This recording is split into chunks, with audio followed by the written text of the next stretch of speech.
Bismillahirrahmanirrahim. Assalamualaikum warahmatullahi wabarakatuh. Puji syukur kita panjatkan kehadirat Allah Subhanahu wa Ta'ala yang telah memberikan rahmat, taufik, dan hidayahnya, sehingga kita bisa berkumpul lagi secara virtual di mata kuliah Seminar Pendidikan Matematika. Perkenalkan, nama saya Ilham Fathul Bari, NPM 182151131 dari jurusan Pendidikan Matematika Universitas Siliwangi. Di sini saya akan menjelaskan tentang analisis kemampuan berpikir kritis ditinjau dari kemandirian belajar. Latar belakang penelitian. Matematika merupakan ilmu dasar bagi ilmu-ilmu yang lain dan mempunyai peranan penting dalam kehidupan, misalnya dalam upaya penguasaan teknologi. Untuk dapat menguasai dan menciptakan teknologi di masa depan, diperlukan penguasaan matematika yang kuat sejak dini. Melihat betapa pentingnya peranan matematika dalam kehidupan manusia, maka matematika sudah dipelajari mulai dari jenjang sekolah dasar hingga perguruan tinggi. Akan tetapi, siswa menganggap bahwa matematika merupakan mata pelajaran yang sulit, sehingga mata pelajaran siswa terhadap matematika masih kurang.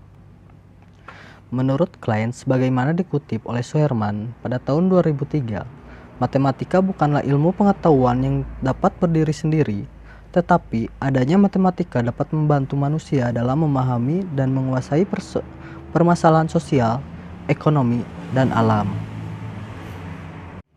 Suherman pada tahun 2003 menyebutkan bahwa dua hal penting yang merupakan bagian dari tujuan pembelajaran matematika adalah pembentukan sifat, yaitu pola berpikir kritis dan kreatif. Tujuan pembelajaran matematika tersebut dapat tercapai apabila didukung dengan adanya pendidikan yang berkualitas. Dalam kurikulum 2013, salah satu kemampuan matematika yang perlu dikembangkan adalah kemampuan berpikir kritis.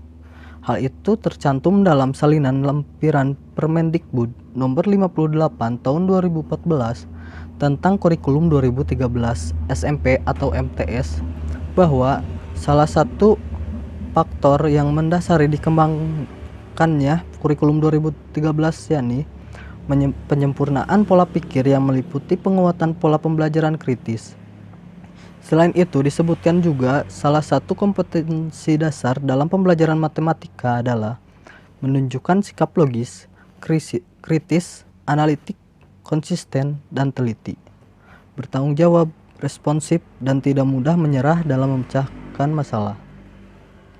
Kemampuan yang diperlukan dalam memecahkan persoalan matematika diantaranya yaitu kemampuan berpikir kritis, pemahaman konsep, penalaran, koneksi matematis, pemecahan masalah, dan lain sebagainya. Di antara kemampuan tersebut, kemampuan berpikir kritis merupakan kemampuan yang sangat penting dimiliki oleh siswa, karena berpikir kritis membantu dalam memecahkan permasalahan matematika dengan cermat.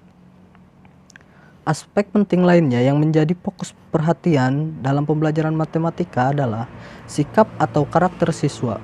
Di dalam naskah yang dikeluarkan oleh Kemendiknas pada tahun 2011, dinyatakan bahwa dalam rangka lebih memperkuat pelaksanaan pendidikan karakter pada satuan pendidikan, telah teridentifikasi 8 batas nilai yang bersumber dari agama, Pancasila, budaya, dan tujuan pendidikan nasional. Salah satunya yakni karakter mandiri. Hal tersebut menunjukkan bahwa kemandirian merupakan salah satu karakter siswa yang yang perlu dikembangkan dalam pembelajaran di sekolah, khususnya dalam pembelajaran matematika.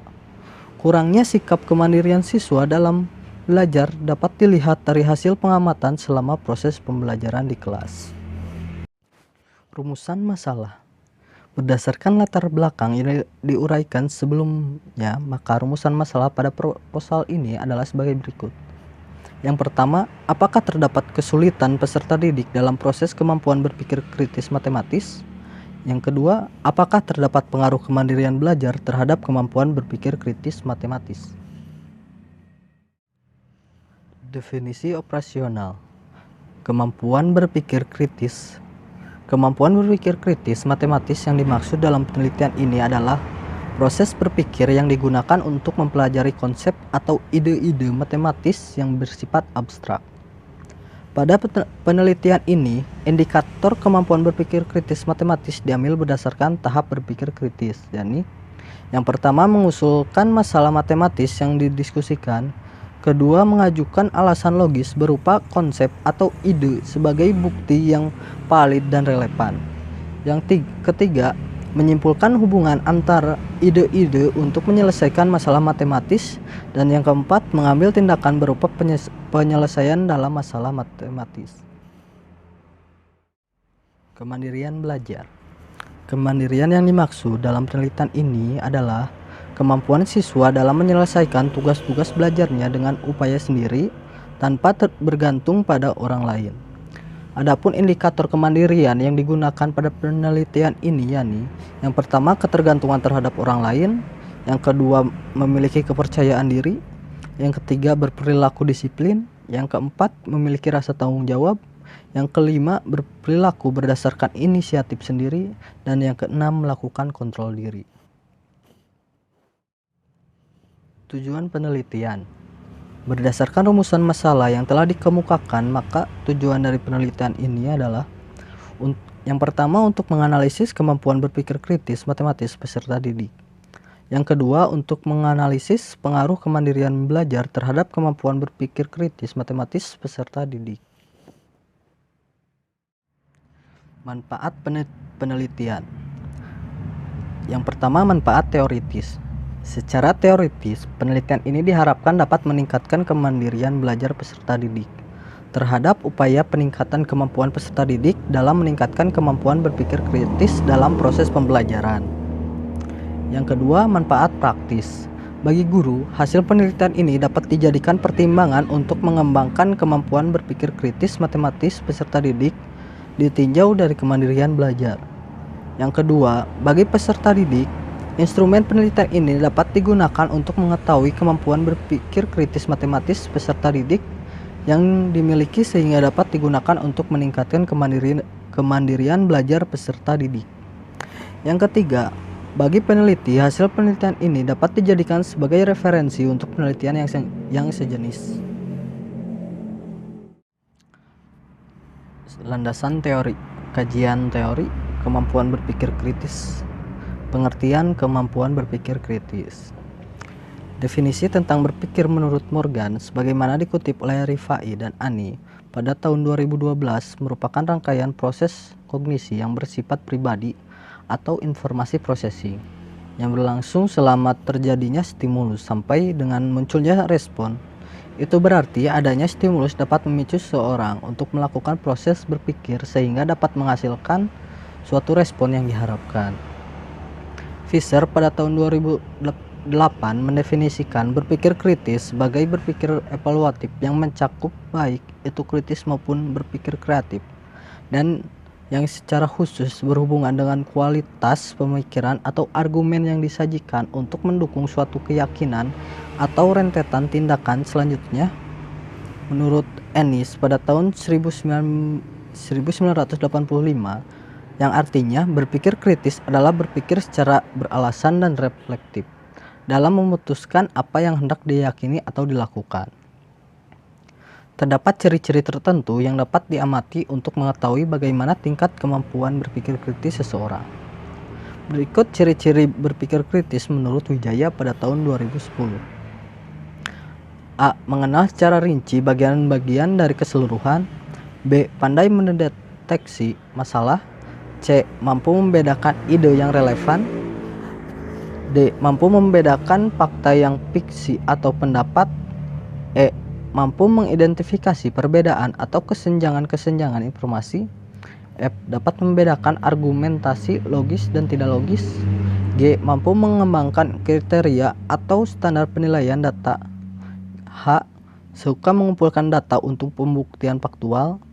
I. Dapat membedakan di antara kritik membangun dan merusak. J.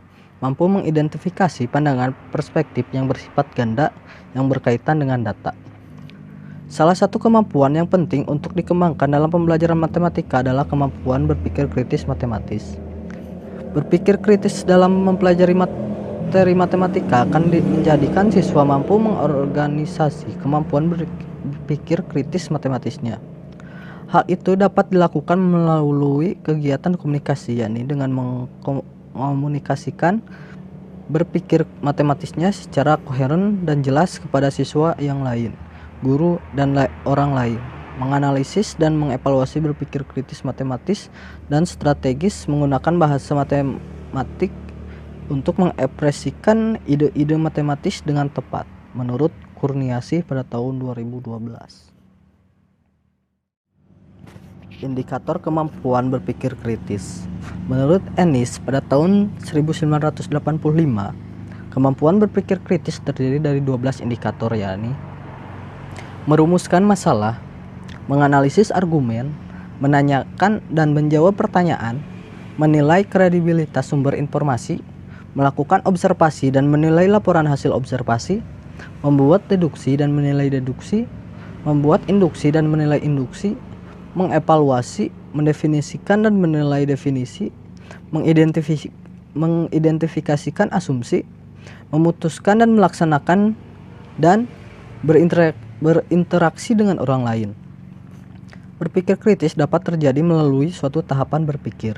Tahapan berpikir kritis menurut Henry sebagaimana dikutip oleh Setiawan pada tahun 2012 meliputi klarifikasi dasar, klarifikasi mendalam, inferensi atau penyimpulan, asesmen, dan strategi. Sementara indikator berpikir kritis berdasar tahapan berpikir kritis menurut Parkins dan Murphy pada tahun 2006 sebagai berikut. Yang pertama, klarifikasi atau clarification. Tahapan klarifikasi merupakan tahapan menyatakan, mengklarifikasi, menggambarkan, atau mendefinisi masalah. Tahap klarifikasi terbagi menjadi 5 indikator, yakni yang pertama, mengusulkan masalah dalam diskusi. 2. Menganalisis, menegosiasi, dan membahas makna dari masalah. Ketiga, mengidentifikasi satu atau lebih asumsi yang mendasari dalam sebuah pernyataan dalam diskusi.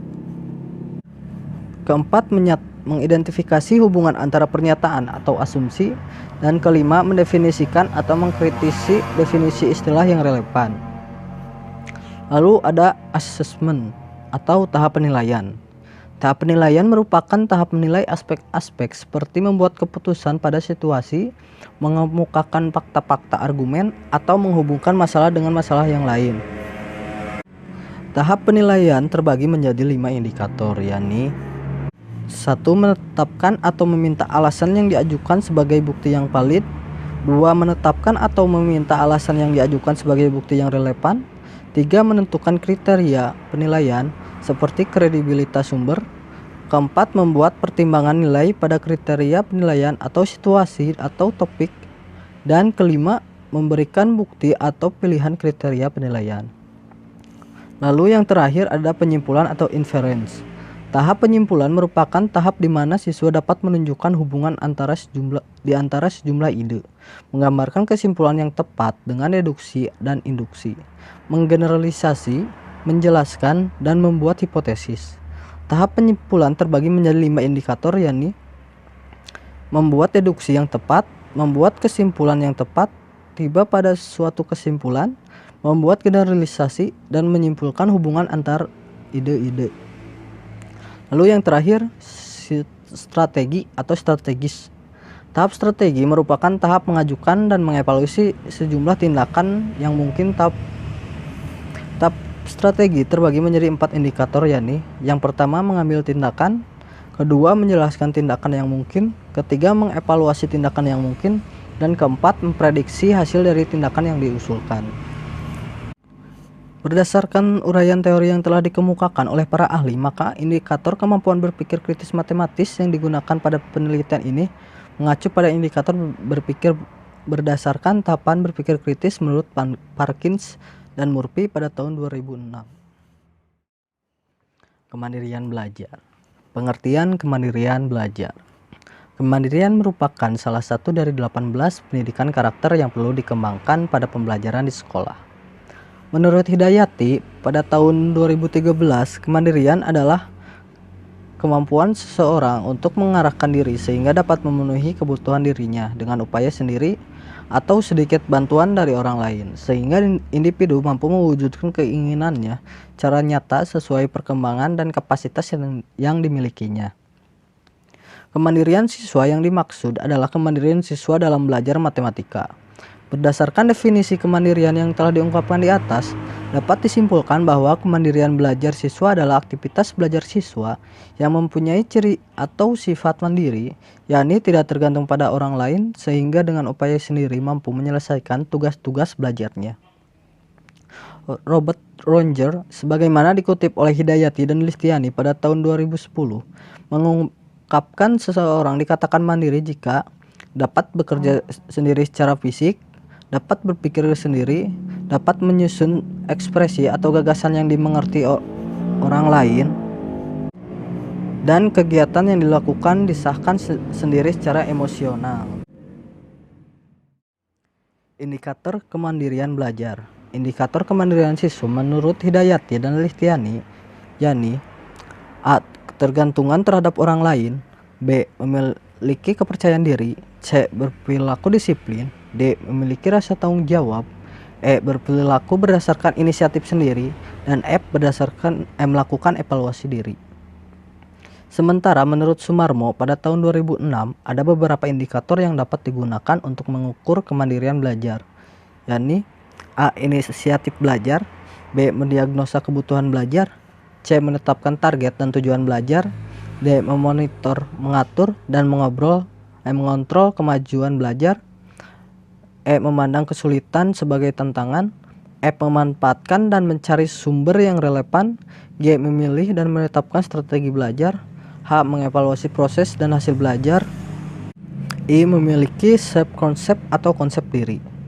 Berdasarkan uraian tersebut, indikator kemandirian belajar siswa yang digunakan adalah A. Tidak bergantung pada orang lain dalam belajar matematika, B. Memiliki sikap percaya diri dalam belajar matematika, C. Berperilaku disiplin dalam belajar matematika, D. Memiliki rasa tanggung jawab dalam belajar matematika, E. Berinisiatif sendiri dalam belajar matematika, dan F. Melakukan evaluasi diri dalam belajar matematika. Hasil penelitian yang relevan. Yang pertama, Opi Andara, Erli, Endang Retno Winarti, dan Supriyano dengan judul Analisis Kemampuan Berpikir Kritis Matematis ditinjau dari kemandirian siswa kelas 8. Melalui pembelajaran model PBL, pendekatan saintifik berbantuan fanfic, Prisma 1, Proceeding Seminar Nasional 1 oleh UNES. Hasil penelitian ini bahwa siswa pada kelompok kemandirian belajar tinggi menguasai semua indikator pada tahapan berpikir kritis. Siswa pada kelompok kemandirian belajar sedang hanya menguasai indikator pada tahap klarifikasi dan indikator pada tahap penyimpulan. Siswa pada kelompok kemandirian belajar rendah hanya mampu menguasai indikator pada tahap klarifikasi.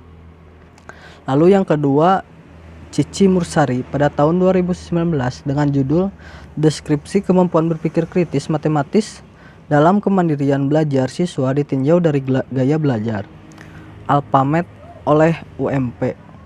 Hasil penelitian ini bahwa siswa dengan gaya belajar visual sudah mampu mengorganisasi struktur dengan benar yang dapat dilihat dari bagaimana siswa menyebut situasi mana yang merupakan perbandingan senilai dan bukan senilai, menghubungkan ide dengan kondisi ideal sesuai pada indikator mensintesis, memahami serta memecahkan permasalahan serta mengevaluasi dan menilai dari masalah yang diberikan. Yang ketiga, Asep Sukenda Ego pada tahun 2016 dengan judul Kemampuan Berpikir Kritis dan Kemandirian Belajar dengan Hasil Belajar Matematika. Jurnal Pendidikan Dasar Volume 7 edisi 2 oleh STKIP Lubuk Linggau, Sumatera Selatan.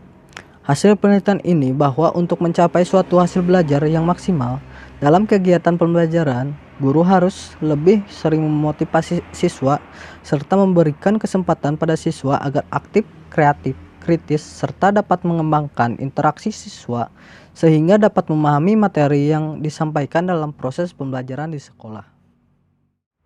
Kerangka teoritis. Informasi bahwa pada saat menyelesaikan masalah matematika yang berkaitan dengan materi bangun ruang sisi datar, siswa masih bingung dalam memahami permasalahan yang diberikan.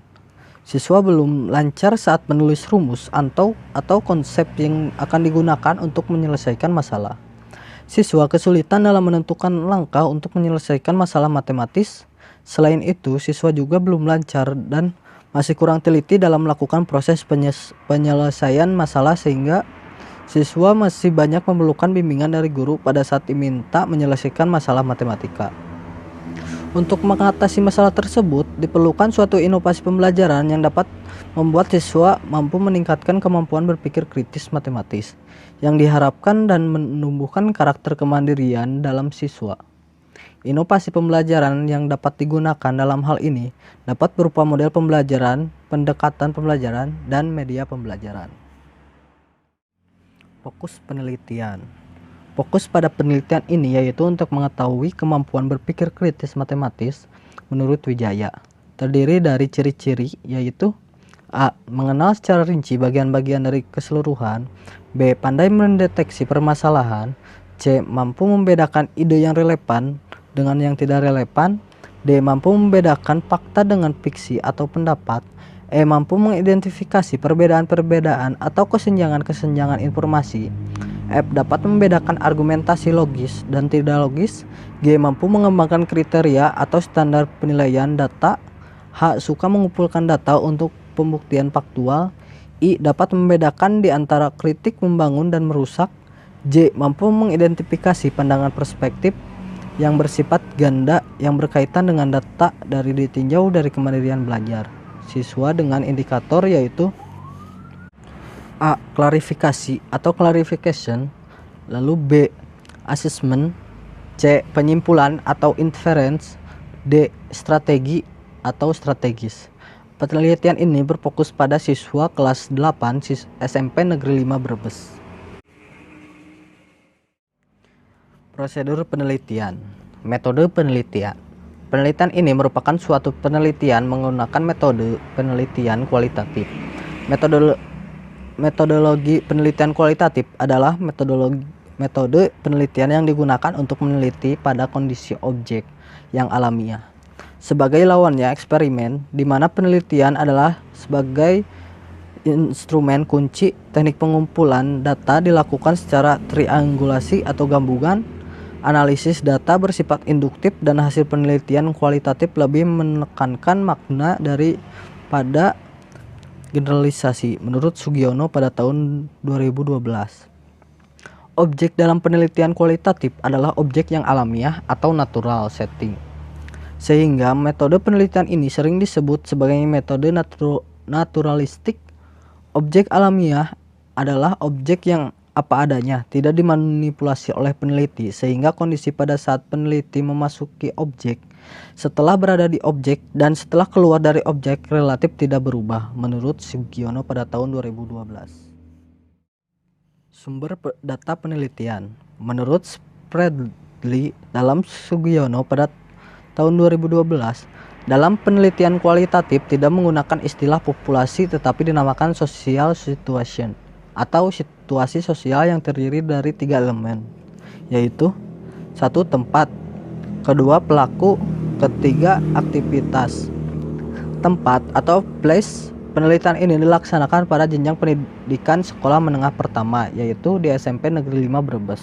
Tempat tersebut dipilih untuk mengetahui kemampuan berpikir kritis matematis peserta didik, ditinjau dari kemandirian belajar.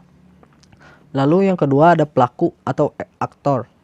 Untuk respon dalam penelitian ini difokuskan pada salah satu kelas 8 di SMP Negeri 5 Brebes sebagai subjek penelitian. Hal ini dikarenakan materi yang difokuskan dalam penelitian ini adalah materi yang dipelajari di kelas 8. Lalu yang ketiga ada aktivitas atau activity.